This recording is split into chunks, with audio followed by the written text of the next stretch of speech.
ఈరోజు కథానాయకుడు మాజీ శాసనసభ్యులు గువ్వల బాలరాజు గారిని సాదరంగా స్వాగతిస్తున్నాం.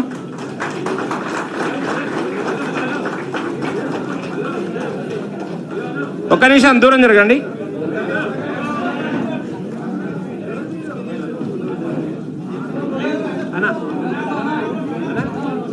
భారతీయ జనతా పార్టీలో ఈరోజు అచ్చంపేట మాజీ శాసనసభ్యులు గువ్వల బాలరాజు గారికి సాదరంగా భారతీయ జనతా పార్టీ కుటుంబంలోకి స్వాగతం తెలుపుతున్నారు మన రాష్ట్ర అధ్యక్షులు ఎన్ రామచంద్రరావు గారు. వారిని ఇప్పుడు భారతీయ జనతా పార్టీలోకి గువ్వల బాలరాజు గారిని సాదరంగా ఆహ్వానిస్తూ కండువా కప్పి వారిని భారతీయ జనతా పార్టీలోకి ఆహ్వానించడం జరుగుతా ఉంది. వారికి స్వాగతం సుస్వాగతం.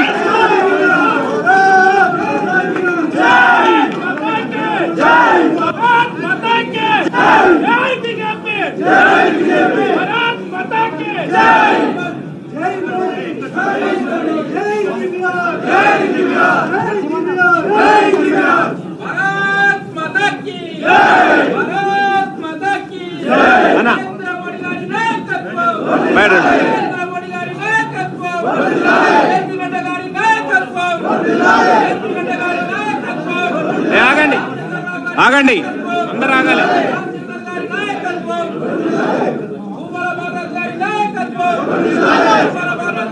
తర్వాత అందరినీ కూర్చోవాలని చెప్పి నేను విజ్ఞప్తి చేస్తున్నా.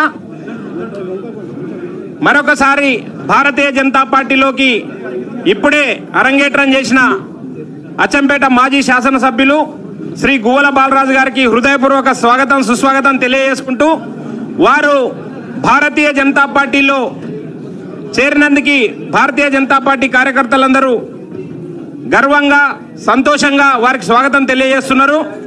వారు అచ్చంపేట నియోజకవర్గం నుంచి నల్లమల్ల గడ్డ అని ఏదైతే చెప్తున్నామో ఆ అచ్చంపేట గడ్డ నల్లమల్ల నుంచి 2 సార్లు శాసనసభ్యునిగా ఎన్నికయ్యారు.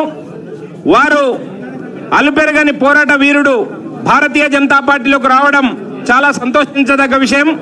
అదేవిధంగా 2009లో వారు భారతీయ జనతా టిఆర్ఎస్ తరఫున ఎంపీగా కూడా పోటీ చేశారు.